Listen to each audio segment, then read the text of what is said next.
I did notices. I did not file my claims yet. I've been putting that off because I really don't want to have to file claims and ruin people's lives and ruin their jobs because they're not upholding my constitutional rights as a woman, not a defendant. I am a woman only. I, woman Angela. I, woman Angela. I, woman Angela. That's it. Ms. Christian, I got to tell you, I don't know what in the heck you're talking about. You're talking. I know. Now. We are on the record in the 89th District Court for the County of Sheboygan. We're conducting the physical hearing upstairs in the circuit courtroom. It's being clerked by the 89th District Court staff down in that courtroom. And we're here in the case of In Re Beth Bridgman on a contempt matter. Counsel, you want to state your appearances, please? Good morning, Your Honor. Paige Miller on behalf of the people. Attorney Villanueva appearing as a arraignment attorney on behalf of Beth Bridgman. Right, Although I will represent myself. Yes, okay. we'll get to that. I would like to say I'm here on special appearance. No, I think I have some rights here. I don't know. What does special appearance mean to you? It means in a common law that I'm a living soul. I am not the straw man of the all caps. And you'll have an opportunity at a later time. Please just take a seat. I've never seen those opportunities come back around. Thank you. Okay. We'll get to that in a moment. So I am waiving the time. I am not waiving any of my rights. Ma'am. Okay. Thank you. Ms. Bridgman, you're free to stand or sit, whichever you're more comfortable with. I don't know how I would pull the chair up, so thank you. Well, if you want to sit there, I have no problem. All right, Judge Keaton. Thank you. Okay. All right, well, Ms. Bridgman, you're here for an arraignment on 2 allegations of contempt. So I have to advise you of what those are. The first was an order to show cause that I signed on December 13th, which alleges that you are in criminal contempt of court for the unauthorized practice of law and for preventing the defendant, Seth Flores, from meeting with the Michigan Indigent Defense Commission attorney prior to his arraignment. We scheduled that for a show cause hearing on December 20th.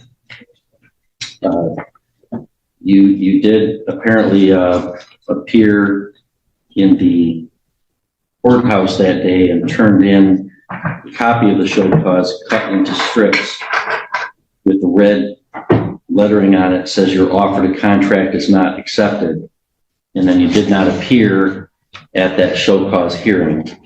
So therefore I signed a warrant for your arrest for that non-appearance. So that warrant alleges that you are in criminal contempt for failing to appear at that show cause. So Failing to appear for order to show cause on Wednesday, December 20th, for preventing defendant Seth Miguel Thomas Flores from meeting with MIDC attorney prior to his arraignment. So those are the 2 contempt citations pending against you. You have the right to have a hearing on both of those allegations, where your contempt would need to be proven beyond a reasonable doubt. So both those contempt citations, if you are found to be in contempt or you admit to being in contempt, you could be punished by up to 93 days in the county jail and or a fine of $7,500 or both. That's the fine. That's the maximum penalty for both of the contempt citations.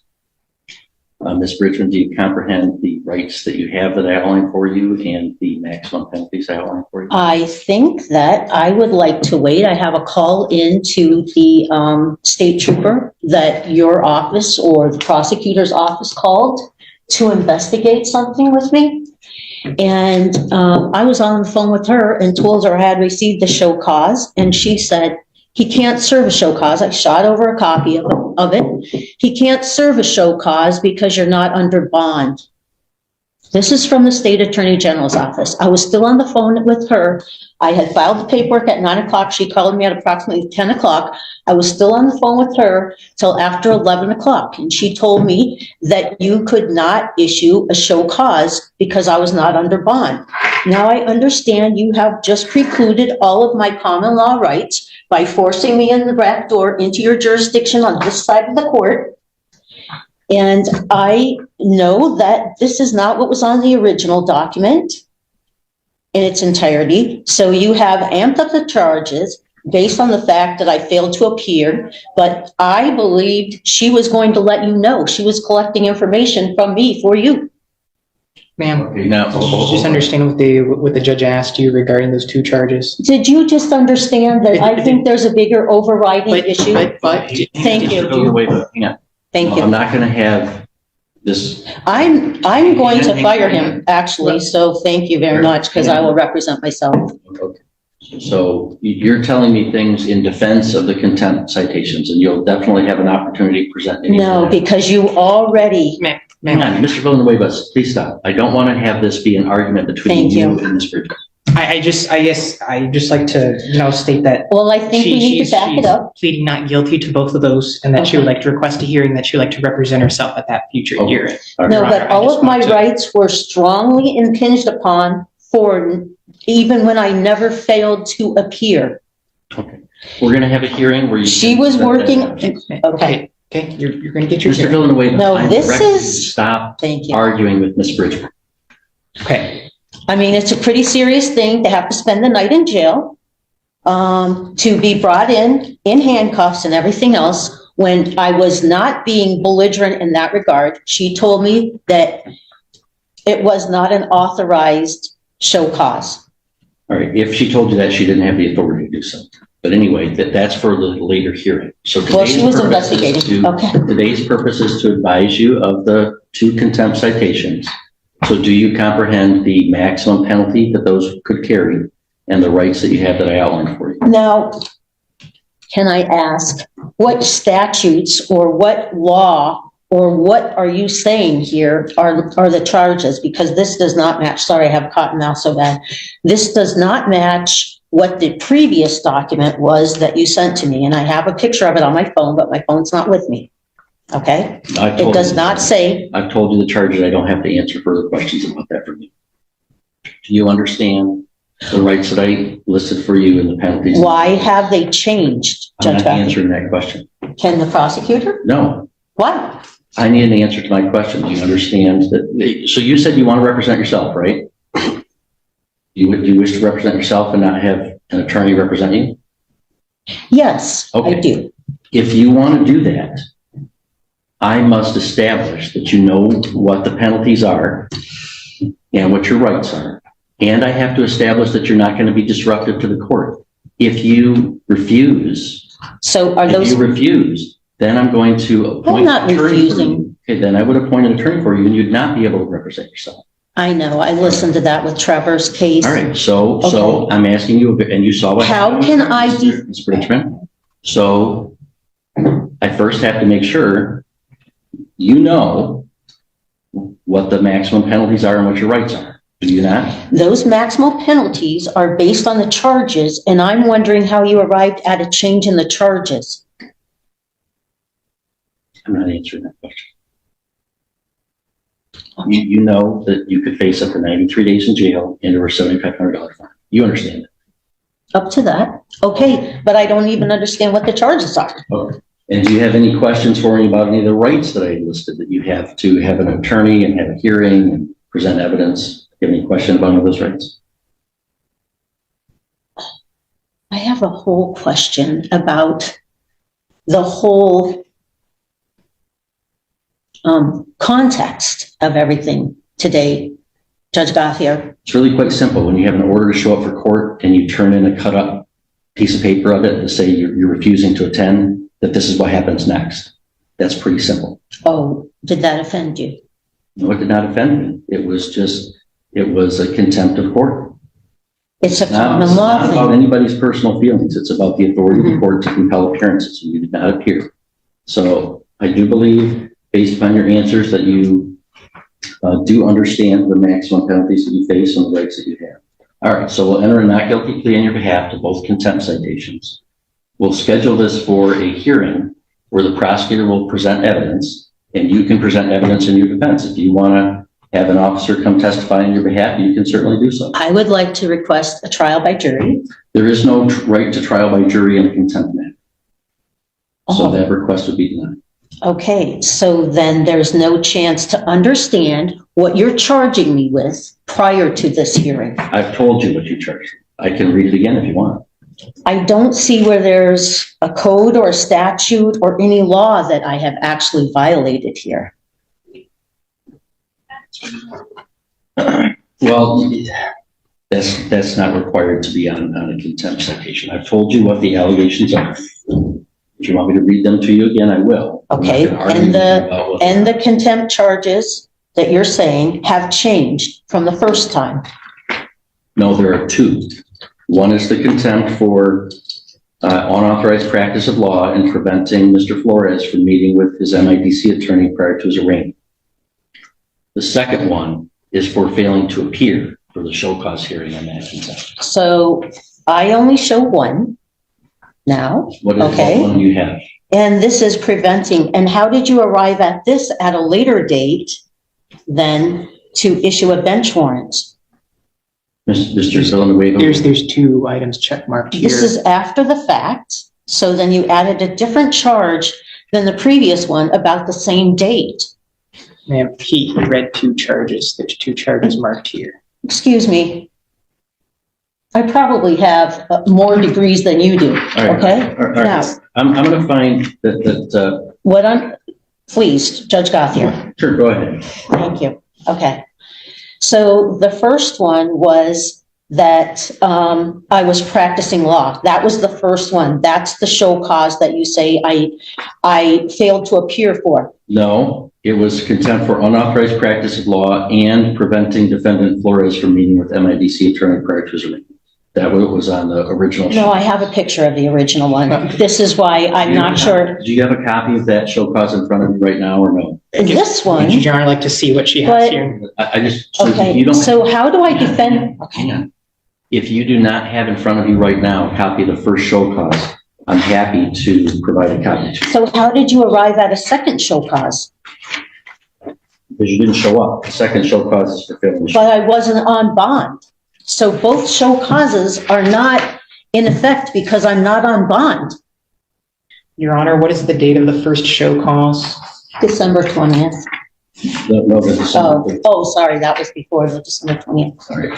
You may view this document. This is out of the court file. You may view it and then So- send it back. Judge Gothier, do I have any other recourse to clarify where I was on that day and the information that I was going off of by your own investigator? You do. You do. Okay. That is a hearing date. Today, we're going to schedule a hearing date and you can present that evidence at that time. And how will the hearing affect a trial by jury As I told you, there is no right to trial by jury for in a contempt charge? So I Oh, can so schedule this is a perfect, nice little tidy package for everything. I see. Okay, So I can schedule this for a contempt hearing on Thursday, January 11th at 2 p.m. I think that would be way too soon for me. Thank you. Why is that? I need to get to some of the documentation and follow up with that, state trooper, as well as perhaps a few other people, because I'm guessing, am I supposed to just talk to the prosecutor without the other witnesses that I had in my presence at the same time? I could schedule this for the afternoon of Thursday, January 25th, then. That gives you 3 weeks. Thank you. So we'll schedule this for a contempt hearing on both allegations of contempt on Thursday, January 25th at 2 p.m. And do I understand correctly, you do not wish me to appoint an attorney that you want to represent yourself? And then who makes the decision? You make the total decision then? Well, no, first you make the decision whether you want to represent yourself. As long as I'm convinced that you're doing so of your own free choice, that you understand what's going on and that you're not going to be unduly disruptive, then you'll represent yourself. So what am I allowed to do at the hearing to defend myself appropriately? You're allowed to present legal arguments. You're allowed to present witnesses to testify under oath, yourself or any other witnesses that you bring with you. If you want to subpoena a witness, if you're representing yourself, you can't issue a subpoena without the court's signature. An attorney can issue a subpoena on their own. So If you want to subpoena somebody, what you would do is you'd go to the court clerk, they give you the paperwork, you'd fill out the subpoena, they would give it to me to review And if it looks like it's reasonably, connected or relevant to the case, I would sign the subpoena and it would be given back to you for you to serve upon the person to compel their appearance. I did not even get to watch the video that day because I was still on the phone with the trooper. And then people told me after I went up for Christmas that there was maybe a bench warrant, that you had issued a bench warrant. But everybody looked for it online at VineLink and couldn't find any bench warrant.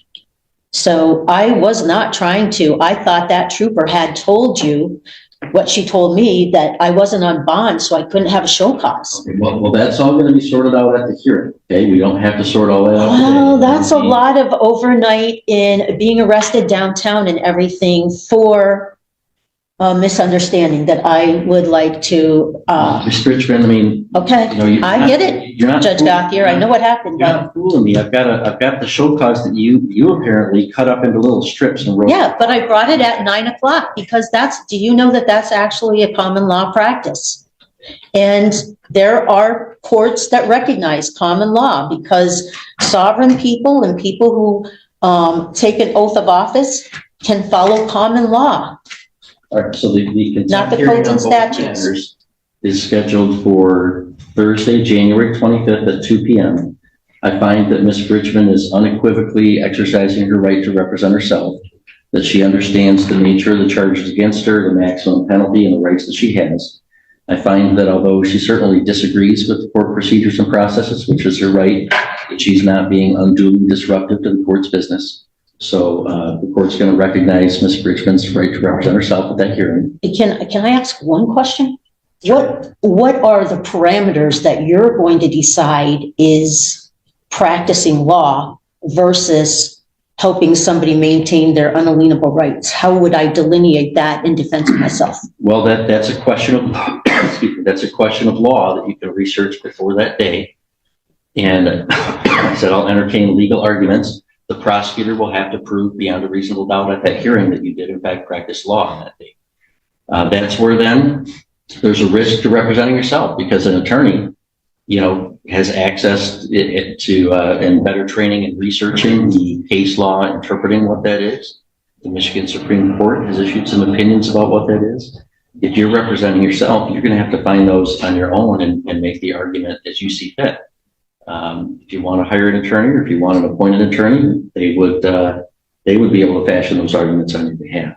But I'm not going to. No, I've been down that path before and it never turns out the way they first present themselves to you, that they're going to fight the case. It never turns out that way.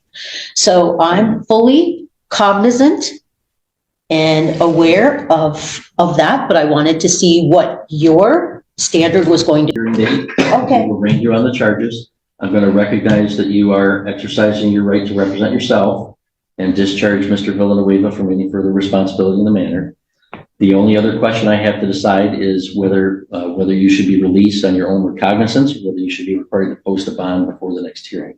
So I'm going to hear first from the prosecutor and then from you on that question. Ms. Miller? Your Honor, I would object to a PR bond in this case first because of her failure to appear on December 20th. She had notice of that hearing date as she dropped off the show cause to the court that had that date on it.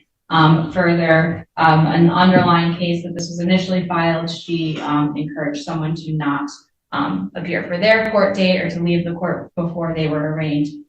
So I do have a concern about her appearance at the next trial, the next date. All right, Ms. Bridgman, anything you want to tell me with regard to whether I should allow you to be released on your own recognizance before that hearing or whether... I showed up at 9 a.m., Your Honor, and anybody could have called me if they didn't understand that. I filed a similar document in Mackinac County and they accepted it. Common law is a very acceptable kind of a standard if you know it and you know what you're doing.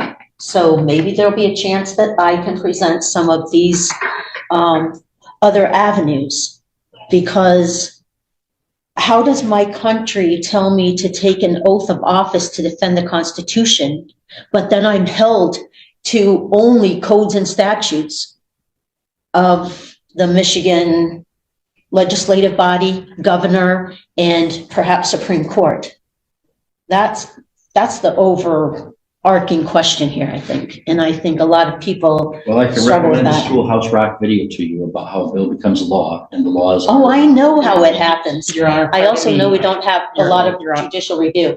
So, Your Honor, as part the of bond the- question, any input, Mr. Villanueva? Yes, I guess I know you just released me as the attorney of record, but I guess in support of the bond on her behalf. Yes, go ahead. Yeah, so I like to advise the court that Ms. Bridgman is a resident of the city of Sheboygan. She advised that she's a former social studies teacher. She's presently collecting disability, so she informs me I'm unaware of the status of if she has an automobile or anything.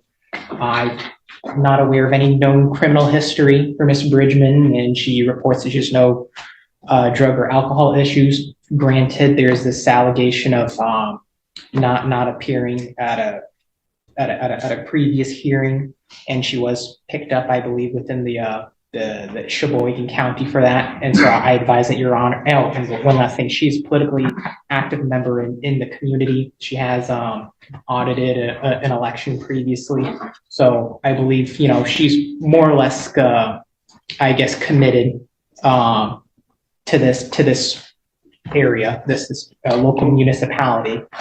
It seems unlikely that she would go anywhere, and how she would do that. And so, Your Honor, I would ask that you set reasonable bond for her release. Thank you. All right, thank you. Well, I don't believe that Ms. Bridgman poses any danger to public safety. I don't think she's a flight risk per se of fleeing from the jurisdiction.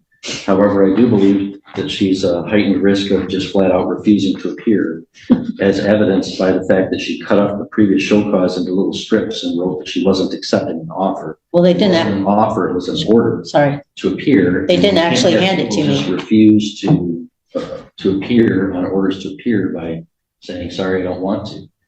So I don't think that release on her own recognizance would be sufficient to secure her appearance. So I'm going to set bond in the contempt matter at $10,000 cash or surety of the full amount. There'll be no special conditions attached to it, however, just the standard conditions, Ms. Bridgman, that you have to make sure that we know.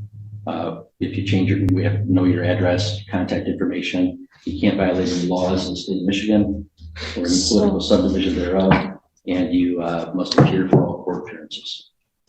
so the whole bond thing keeps me under your jurisdiction, which I wouldn't have come into your court the same way today, except that you put me in jail, so I was forced to. That's the bond that I've set. So This is the struggle between keeping my oath to defend the Constitution and adhering. I've taken a similar oath, and I believe I'm going to go today, Mr. Bridgman. So we'll see you on the 25th. We will look at the case law. That's what it is. All right, we'll adjourn. She's only up here from North Carolina. Yes, I can hear you. All right, good morning. We are back on the record in the 53rd Circuit Court for the County of Presque Isle. Our next case on the docket is People of the State of Michigan versus Angela Marie Christensen. It's filed 21-93185FH. We have Ms. Christensen attending by Zoom, representing herself, and the prosecuting attorney, Mr. Radzaban, is here in the courtroom. We are providing public access both in the courtroom and online.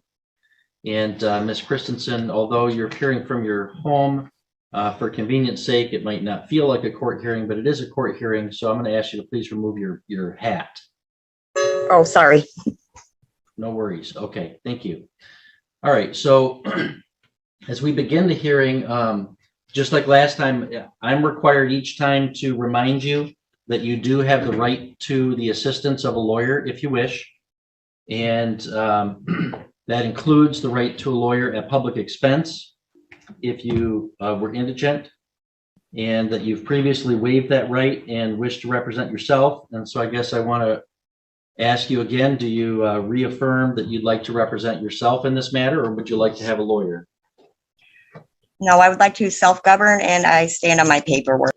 Okay, so what we have today, you did file 4 written notices that asked for some type of relief, and we had adjourned the hearing to today for any argument on that. So the prosecutor has had a chance to review them. So, Ms. Christensen, you say that you stand by the paperwork, and that's fine. I do have the paperwork in front of me. Is there any argument that you'd want to make on your behalf right now to me in support of those claims, or do you wish to just rely on the written pleadings you filed? It is my wish to stand on my paperwork. Okay. Mr. Radsbaum, do the people have any argument in opposition to those 4 notices? Your Honor, I've reviewed the paperwork, and I guess while she may not recognize or honor the state of the law, I don't believe that there's any relief that's recognized under law that would allow you to dismiss this case against her based on what she's alleged in the paperwork. I fail to see it. Okay. All right. Well, Ms. Christensen, now I'm going to make a ruling on the notices, which I'm construing as some motion or request for relief. And I've got a written order that I'll enter. I'll read it at this point. Defendant, who at this point in the case is representing herself, has filed 4 handwritten notices. These notices appear to seek relief in one form or another. As to the first notice, defendant asserts that she is a woman and not a defendant. The court finds that Angela Christensen is both a woman and a defendant in this criminal action. To the extent her notice seeks relief, such relief is denied. As to the second notice, defendant demands that any man or woman with a claim against her appear and present such claim in open court. To the extent that this notice seeks to invoke defendant's right to confront her accusers, this court will enforce that right. However, the right of confrontation does not require the complaining witnesses to appear at all pretrial hearings, but only the trial or any necessary evidentiary hearings. So to the extent that this notice seeks to require the appearance of any complaining witnesses at all pretrial hearings, such relief is denied. As to the third notice, defendant asserts that this court lacks authority over her and that only her creator has that authority. Without gainsaying the authority of the creator, it can be noted that religious traditions commonly recognize that the creator has instituted human authority as well. In this matter, the people of the state of Michigan, through ratifying the 1963 state constitution, as well as its predecessor constitutions, have established this court and its authority. The people of the state of Michigan, through their elected representatives, have established laws that apply in this court. And the people of this county have elected this judge to serve in this office. And this court has subject matter over this felony prosecution and has personal jurisdiction over this defendant. Any relief sought by this notice is denied. As to the fourth notice, defendant claims that this court and the government exist only because she allows them to exist.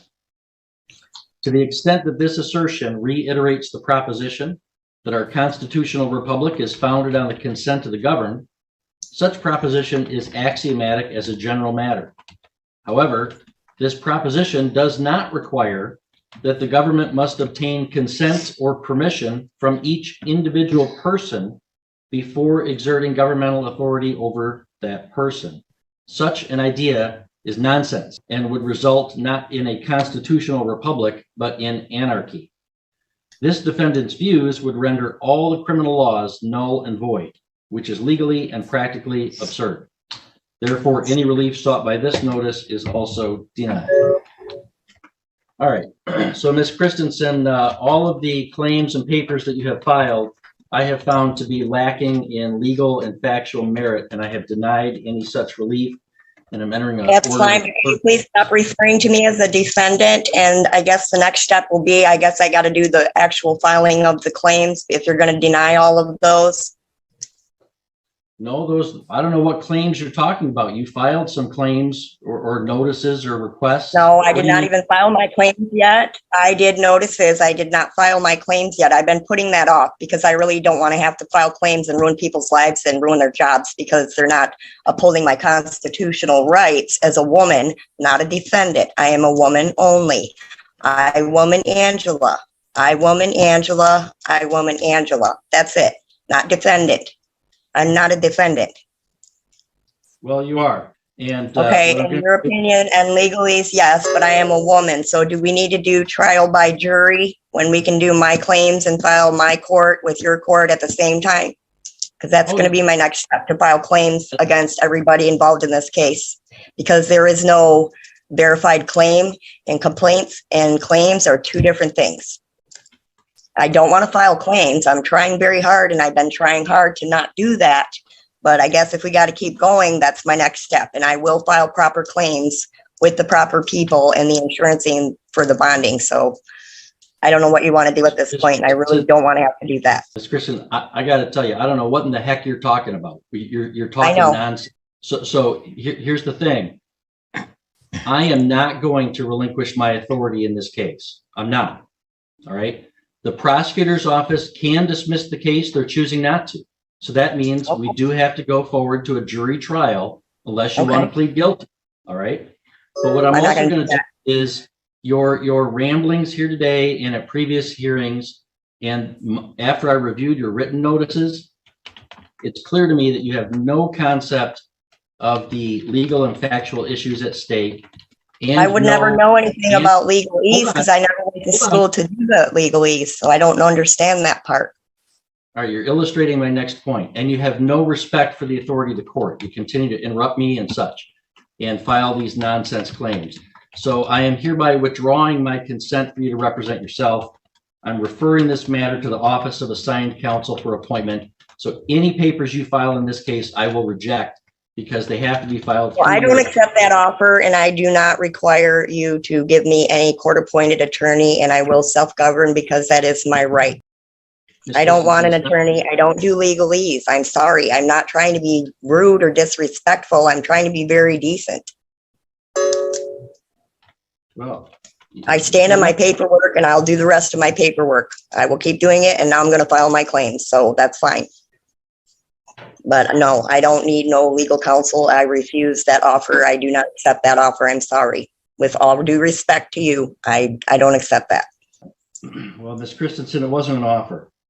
So we are scheduling this next for a docket call on February 14th at 10:30 in the morning. And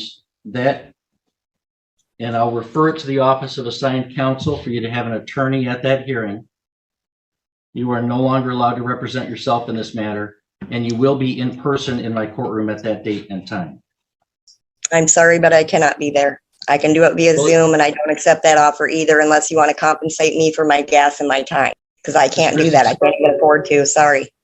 Ms. Christensen, it's not an offer. I want to have you here because you've expressed such disregard for the proceedings. I want to have you here so you can meet your attorney. Ms. Christensen, stop interrupting me. It's not an offer.